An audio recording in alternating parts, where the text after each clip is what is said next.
Praise the Lord. கர்த்தருடைய பரிசுத்த நாமம் மகிமைப்படுவதாக. இந்த புதிய நாளிலும் ஒரு புதிய வாக்குத்தத்தங்களின் ஊடாக நம்முடைய தேவனாகிய கர்த்தர் நம்மை நடத்தி செல்லுவாராக.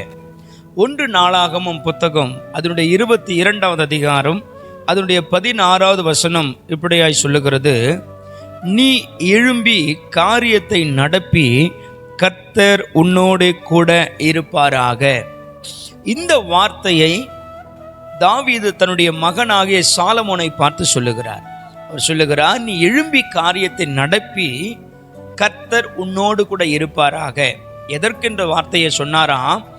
தாவீது கர்த்தருக்கென்று ஒரு ஆலயத்தை கட்டுவதற்கு முயற்சிக்கிறார். அது தாவீதினுடைய கையினால் வாய்க்கவில்லை. கர்த்தர் அதை விரும்பவும் இல்லை.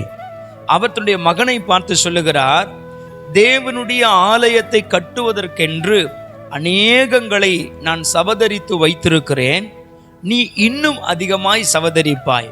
ஆகையால் நீ எழும்பி காரியத்தை நடப்பி கர்த்தர் உன்னோடு கூட இருப்பார் என்று சொல்லுகிறார். இன்றைக்கு இந்த வசனத்தை நாம் நமக்கு வாக்குத்தத்தமாக எடுத்துக்கொள்ள போகிறோம்.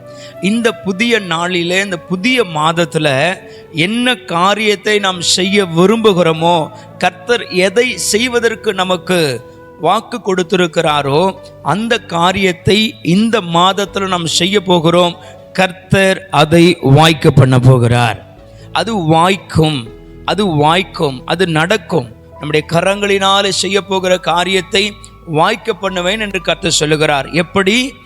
தாவீது தன்னுடைய தகப்பன் தன்னுடைய பிள்ளைக்கு, அதாவது தாவீது ஒரு தகப்பனாய் தன்னுடைய பிள்ளையை பார்த்து சொல்லுகிறது போல நம்முடைய பரம தகப்பன் நம்முடைய ஆண்டவர் சொல்லுகிறார், நீ எழும்பி காரியத்தை நடத்து.